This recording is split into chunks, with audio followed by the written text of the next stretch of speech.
Hello students, I am your master, Mr. Sheikh Mohammed Zubair. Today in history, we will be studying Chapter 7, the administration of the Swaraj. Introduction. Shivaji Maharaj founded Swaraj. He had himself crowned. After the coronation, Maharaj accomplished Dakshin Digvijay, the conquest of the south. The Swaraj expanded, comprising large areas of Nashik, Pune, Satara, Sangli, Kolhapur, Sindhudurg, Ratnagiri, Raigad and Thane districts of Maharashtra. It also included parts Andhra Pradesh and Tamil Nadu states. To ensure the smooth management of the affairs of the Swaraj and to ensure people's welfare, Shivaji Maharaj set up an efficient administration. We shall get some information about it in this chapter.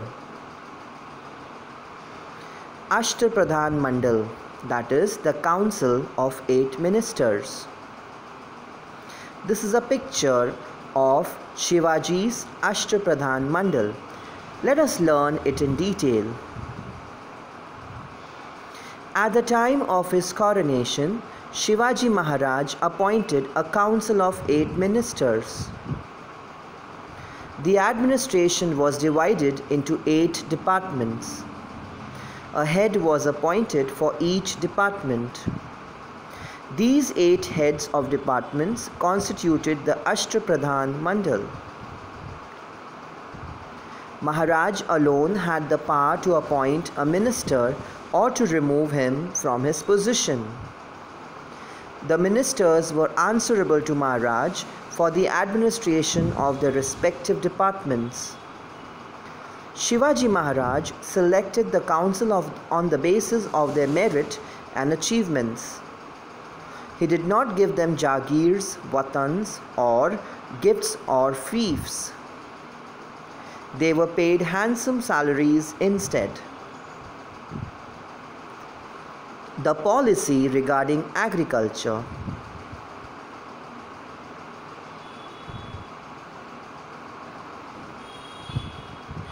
Agriculture was the main occupation in villages. Maharaj knew the importance of agriculture. That's why he paid attention to the welfare of farmers.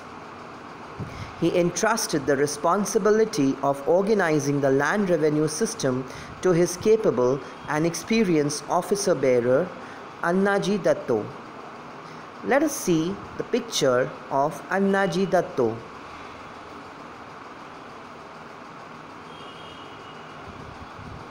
He warned the officer that they should not collect more revenue than the amount that was fixed. He encouraged peasants to bring uncultivated land under cultivation. If the crop was lost due to excessive rains or drought, or if an enemy army had devastated the area of the village, remissions were granted in the land revenue and other taxes. Maharaj had instructed his officers to provide peasants with bullocks, ploughs, and good seeds for sowing. Let us learn about Ashtapradhan Mandal in detail. First, we will learn about the name of the minister. Then we will learn about their designation and the work which was given to them. Moro Trimbak Pingale was at the designation of Pradhan. He was given the work of running the administration and making arrangement for the conquered territories. Ramchandra Nilkant Muzumdar, Amatya, keeping the accounts of the state. Annaji Datto, Sachiv, preparing royal edicts. Dattaji Trimbak Vaknis, Mantri, correspondence. Hambir Rao Mohite, Senapati, organization of the army and protection of the kingdom.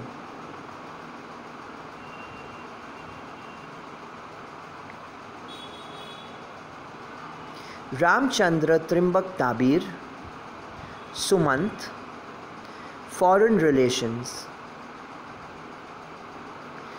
Niraji Rawaji, Nyayadhish, dispensing justice. Moreshwar Pandit Rao, looking after religious matters. Let us learn about village economy of that period. Agriculture was the backbone of the rural economy. In villages, many occupations developed to supplement agriculture. Artisans in the village produced goods and fulfilled the needs of the local people. In this sense, a village was a self-sufficient unit. Farmers gave a definite share from their produce to artisans. This share was called baluta. Trade and business. Maharaj knew that a kingdom does not prosper without an increase in trade. Merchants bring novel goods as also certain necessities into a kingdom. Goods become available in plenty. Trade prospers, adding to wealth. The view that Maharaj took of merchants is seen in the Ajna Patra, where merchants are described as follows. Merchants are the ornaments of the kingdom and the glory of the king. It was the policy of Maharaj to protect industries. An excellent example of this is the salt industry. At that time, traders imported salt from the Portuguese territory and sold in the Swaraj. That protected the salt industry in Konkan areas. So, Maharaj charged heavy duty on the salt imported into Swaraj from the Portuguese territory. The intention was that the salt imported from the Portuguese territory would then cost more, and as a result, its import would decrease and the sale of the local salt would increase. The military organization. There were two main divisions of the army of Shivaji Maharaj, infantry and cavalry. In the infantry, there were officers such as Havaldar, Jumledar, etc. The chief of the infantry was called Sarnobat. He was the highest officer in the infantry. In the cavalry, there were two types of cavalrymen, namely Shiledars and Bargirs. The Shiledar had his own horse and weapons. The Bargir was provided with a horse and weapons by the state. In the cavalry, Bargirs were more in number. The ranks of the cavalry officers were similar to those of the infantry officers. The highest officer in the cavalry was the Sarnobat. Netoji Palkar, Pratap Rao Gujar, Hambir Rao Mohite were some of the famous Sarnobats of the cavalry. Intelligence departments. It was necessary to protect the Swaraj from its enemies. For this, it was necessary to get precise and timely information about the movements of the enemy. It was the job of intelligence department to obtain information about the movements of the enemies and submit it to Maharaj. The intelligence service of Maharaj was very efficient. Bahirji Naik was the head of the intelligence department. Let us see his picture. He was extremely skilled in his job. He collected accurate and detailed information about Surat before the raid on Surat. Let's learn about different forts: Pratapgarh, Pavangarh, and Rajgarh. Forts were of great importance in the medieval age. The possession of a fort made it possible to keep an eye on the surrounding area. In case of foreign invasion, it was possible to protect the people taking shelter in the fort. It was possible to stock the fort with food grains, war materials, ammunition, and military garrison. The importance of forts in the foundation of Swaraj is well stated in the Ajna Patra. That is, this kingdom was created by the late, revered, and exalted Majesty forts alone. There were about 300 forts in the Swaraj. Maharaj spent a considerable amount of money on the building and repairs of these forts. He built hill forts like Pratapgarh, Pavangarh, and Rajgarh. There was a Kiledar, a Sabnis, and a Karkhanis on every fort.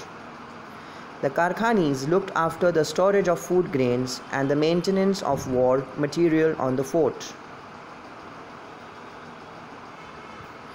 Sea forts. Maharaj knew the importance of sea forts too. One of the sea forts that he built was Sindhudurg at Malwan. It is an excellent sea fort. To give strength to the construction of the fort, 5 khandis of lead was poured into its foundation. A sea fort called Padmadurg was built in front of Rajapuri in order to counter the Siddhi power. Let us see the picture of Padmadurga.